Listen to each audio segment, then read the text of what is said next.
Good morning and welcome back to my channel and welcome back to a new video. আগের ভিডিওটাতে বলেছিলাম সমস্ত details next ভিডিওতে দেবো। আচ্ছা দাঁড়াও, দেবো। আজ অনেক সকাল সকাল উঠে বেরিয়ে গেছি বাজার করতে। সব বাজার কমপ্লিট করে দুটো ডাব নিয়ে বাড়িতে আসলাম। আগে ডাব খেয়ে শরীরটাকে ফিট করলাম, দেন চা আর রান্নার জোগাড় শুরু করে দিলাম। তারপরে দেখো পুজোর জোগাড়ও শুরু করে দিলাম। কার পুজো? এই যে আমার ছেলের পুজো। আমার ছেলের নাম হচ্ছে কিশমিশ। তো চলো যাওয়া যাক, তার ভোগটা আনতে যাচ্ছিলাম আমরা। আমার নিচের কাকিমা যেহেতু ব্রাহ্মণ, তো ওনার কাছে উনি ভোগটা রান্না করে দিয়েছিল, তো ওনার থেকেই ভোগ নিয়ে উপরে এলাম, কারণ পুজো শুরু হবে আর বেশি বেলা করা যাবে না।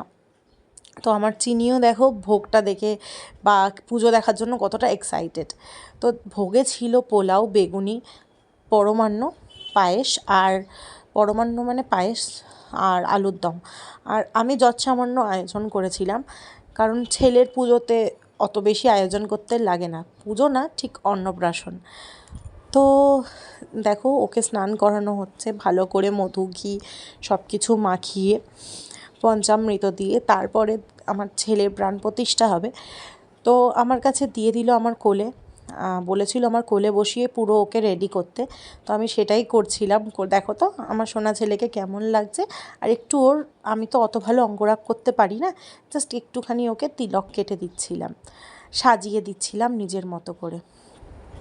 তারপরে পাগড়ি পরিয়ে নাও ফুল রেডি। তারপরে ওর জায়গায় ওকে বসিয়ে, ওকে মালা পরিয়ে সুন্দর করে সাজিয়ে আমরা সবাই মিলে ওর হাতে একটা নাড়ু দিলাম। আচ্ছা, নাড়ুটা দেওয়াটা খুব ইম্পর্টেন্ট, কারণ ওর ওটা ফেভারিট খাবার। তো যাই হোক, এইভাবেই পুজোটা শুরু হলো। তো তারপর আমরাও অঞ্জলি দিলাম। অঞ্জলি দেওয়ার পর যখন পুজো সব শেষ হয়ে গেল, সব ভোগের থেকে ওকে আগে সব কিছু খাইয়ে একটু একটু করে আমি সবার মধ্যে প্রসাদ বিতরণ করে আমি চেঞ্জ করে নিলাম, কারণ আমার শাড়ি পরে থাকার অভ্যাস নেই, তাই পরে থাকতে পারিনি। তো তারপর চলে গেলাম রান্না করতে। রান্নার মেনুতে ছিল ফ্রাইড রাইস, আলুর দম আর বেগুনি। তো যাই হোক, আজকের ভিডিওটা এই পর্যন্তই। এইবার নেক্সট দিন সকালে ওকে ঘুম থেকে তুলে আবার স্নান টান করে রেডি করেছি। কেমন লাগছে আমার কিশমিশকে সবাই কমেন্টে জানিও। টাটা।